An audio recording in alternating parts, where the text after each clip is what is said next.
Welcome to Halifax County, North Carolina, birthplace of American independence and the Rockfish Capital of the world.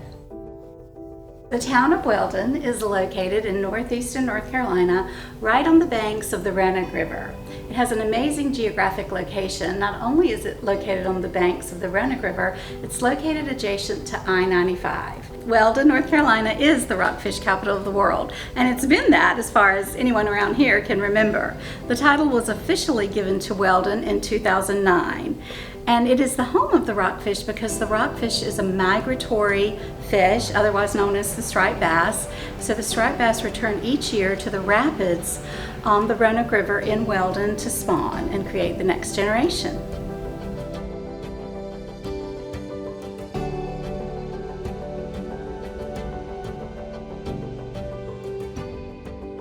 And so the statue itself is exciting for us as our mascot. So local people call him Rocky, and he's the largest rockfish that we know of, hanging as you enter the town of Weldon. The last mayor of Weldon wanted to really let people know they had arrived at the rockfish capital of the world. It's a beautiful fish, and it's chasing some shad, which is what the rockfish like to eat. We have 60 fish launched around our county, and they're brightly colored and creative fish. So we have some that are catfish, we have some playing a guitar.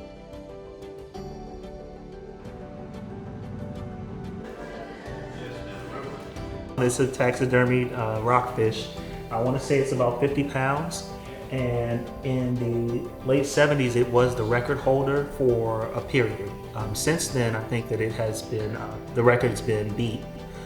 There's been a bigger fish caught. But for a while, this guy was the record holder. It says April 24th, 1978, caught by Cliff Daniels and Greg Edwards. And then there's this plaque here. It's like a newspaper clipping from the Daily Herald. This is just says the gentleman was from Ohio, and it was spawning when it was netted, and he planned to have it mounted. And so there's still a decline in the numbers, and they aren't getting this big anymore, or they're rare to see them this big. The striped bass, the rockfish. Well, it's in trouble. It's been declining for several years. This year, for the first time in a long time, we didn't have a keeper season, which means you can still come to Weldon, North Carolina and fish on the Roanoke River for the striped bass, but you're not allowed to keep them. You have to catch and release and fish with a specific kind of hook that doesn't harm the fish. And what they're trying to do is help the population recover. I've lived in Weldon about 6 years, and this was a pretty slow season because there was no official catch and keep season. So we definitely saw the impact on tourism specifically for rockfish season. A lot of people were discouraged. You heard a lot of griping and some not so positive language around the fact that there's no catch and keep season this year. Fishermen particularly, are not happy about it. I have people that come and stay in my properties here. They come from afar and they go out and fish.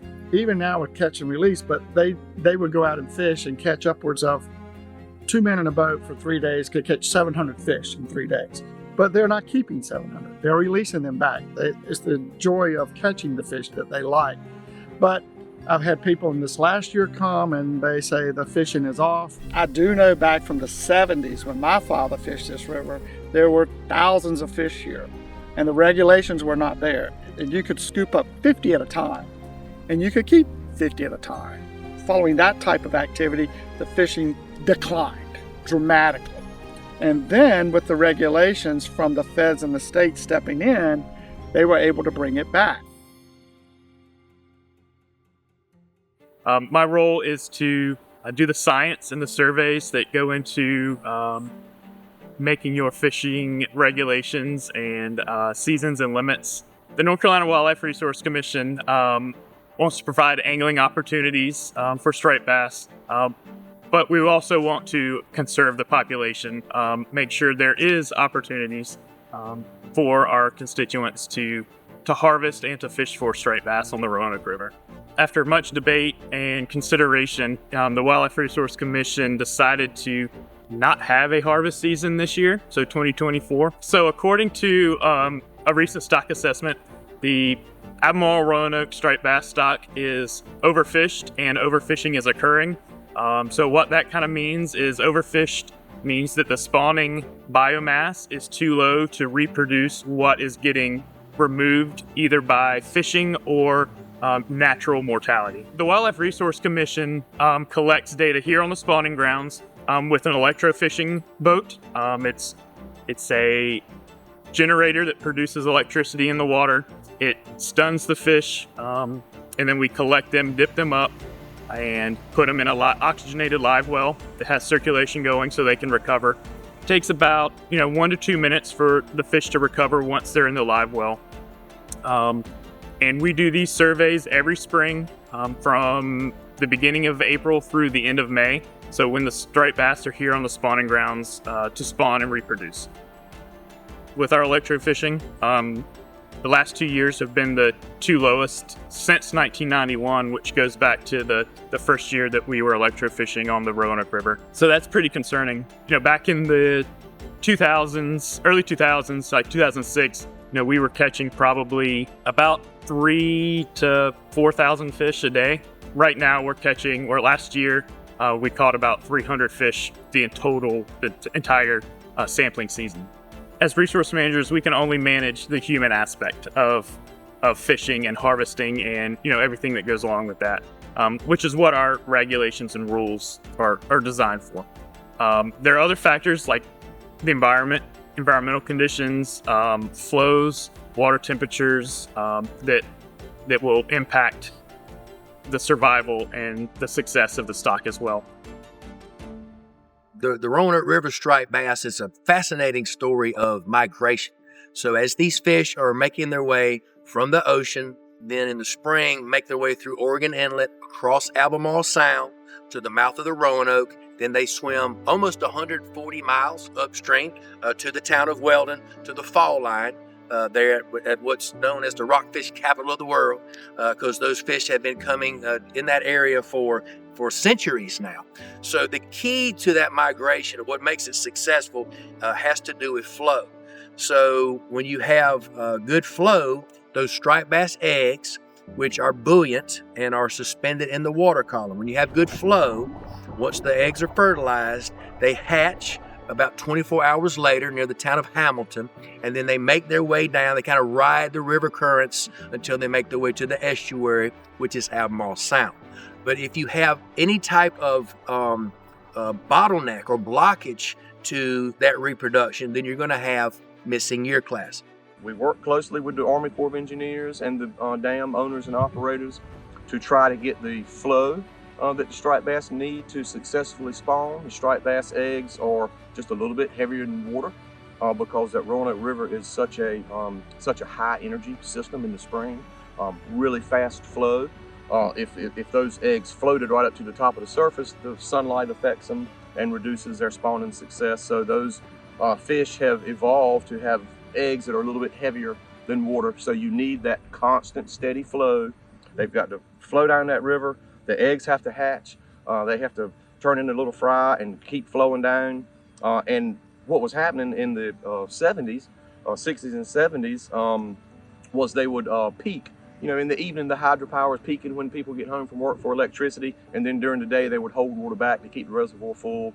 And those changes in a lot of flow and very little flow, all within a day, over the course of the whole spawning period, that really had a detrimental effect on their spawning success. So we work Division of Marine Fisheries, United States Fish and Wildlife Service, North Carolina Wildlife Resources Commission in the 80s, worked really hard with all of these agencies to try to mimic as best as possible the natural flow regime in that water, in that system in the spring.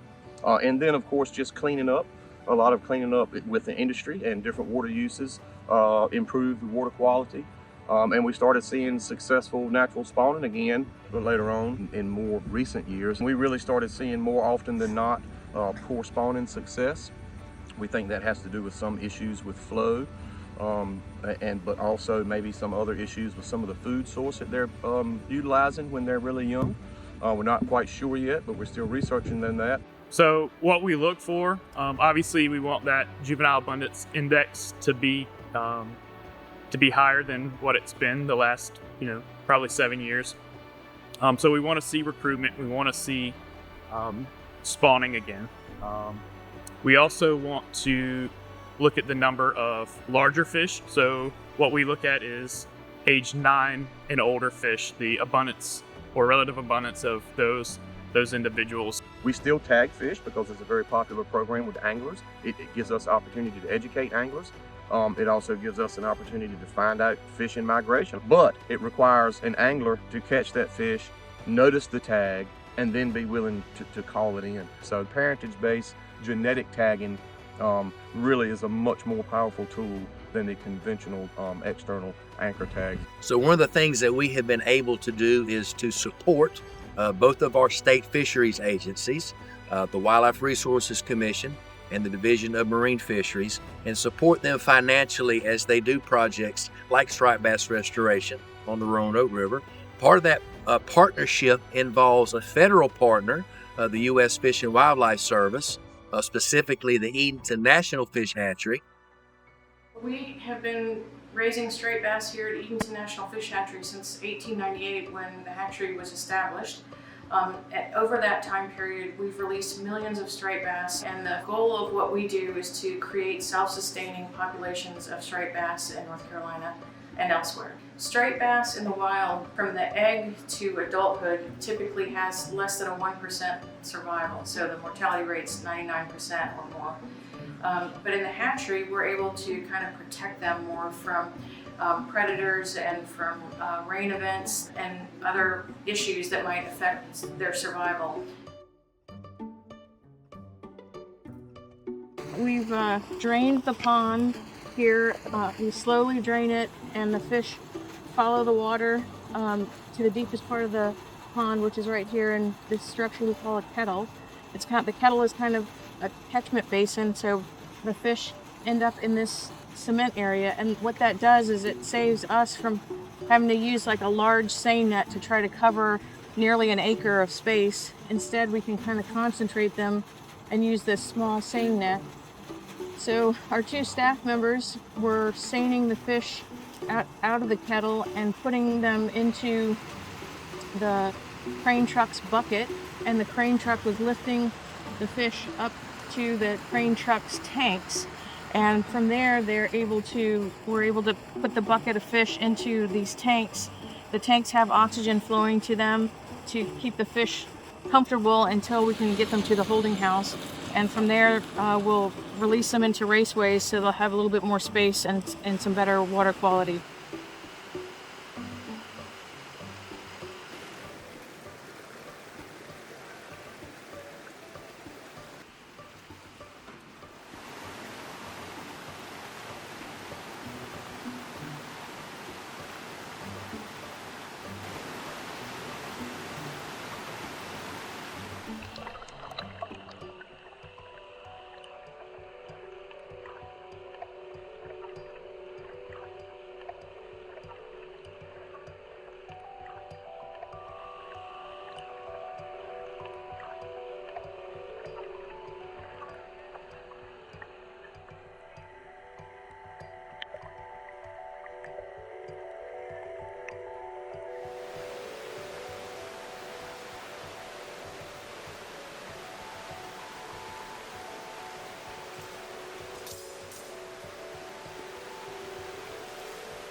So the idea is if we want to know what the weight of all of the fish that go into the truck are, as every fish is loaded, they're in the net and they're being weighed along the way. So there'll be a scale here, and then they'll tear the scale base with a wet net so that what they're weighing is the fish.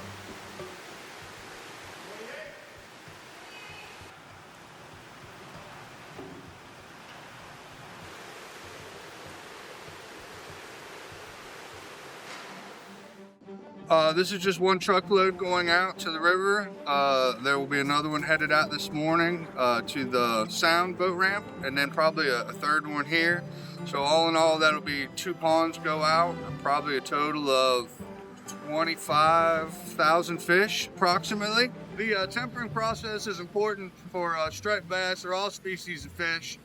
They're in hatchery water and at certain parameters, and we can't just dump them right into the river. It's the same as when you're a kid and you have a goldfish and you float the bag in the bowl before you turn it loose.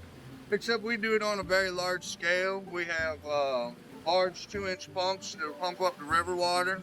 And I turned it down when we started it up. I primed the pump, and then we idled the pump down. That way it'll be a nice slow process of acclimating them to the river water for temperature and salinity and various other water parameters.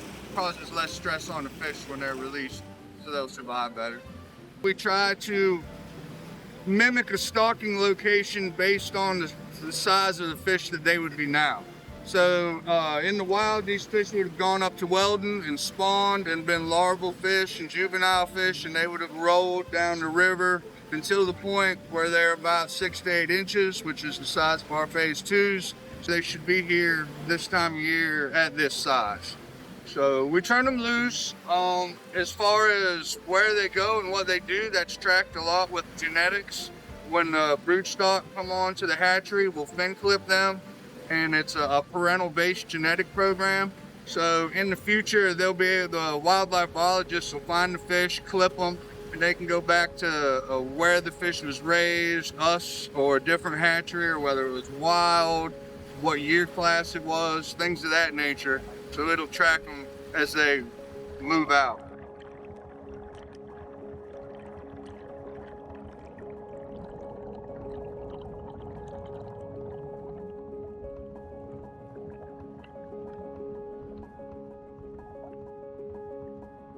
The idea here is that the genetics for the fish that were released today and for the next week or two came from the Roanoke River, with the understanding that as these hatchery fish grow, once they get to be 5 and 6 years old, they will return to the ocean, and then in the spring they will come back into Albemarle Sound, into the Roanoke River to spawn, and that genetic imprint is what will bring them back to Weldon, back to Halifax County. So it's a fascinating story of imprinting genetically back to where you were born.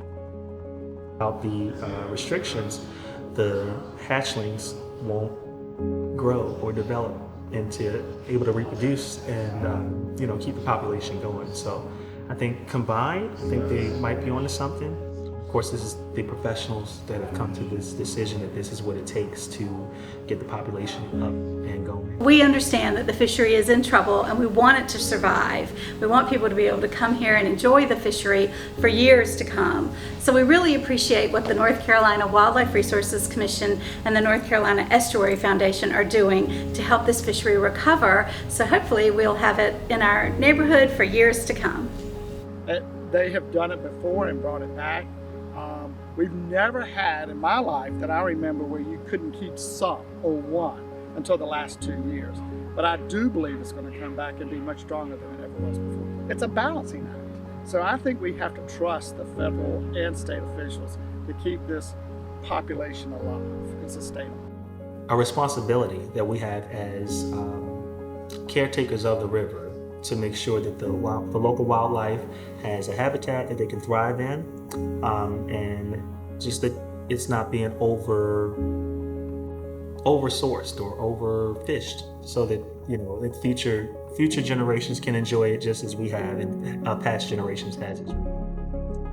We make these rules and regulations based on the best possible data, but if the anglers and our constituents don't follow those regulations, then illegal harvest can significantly contribute to mortality of the striped bass, and then the population will suffer. It will have a setback. Our goal is to rebuild the fishery to what it was in the early 2000s, and it's going to take time. It didn't collapse overnight, and it's not going to be a quick recovery. So just give us some time, and hopefully we can get the fishery back to what it once was.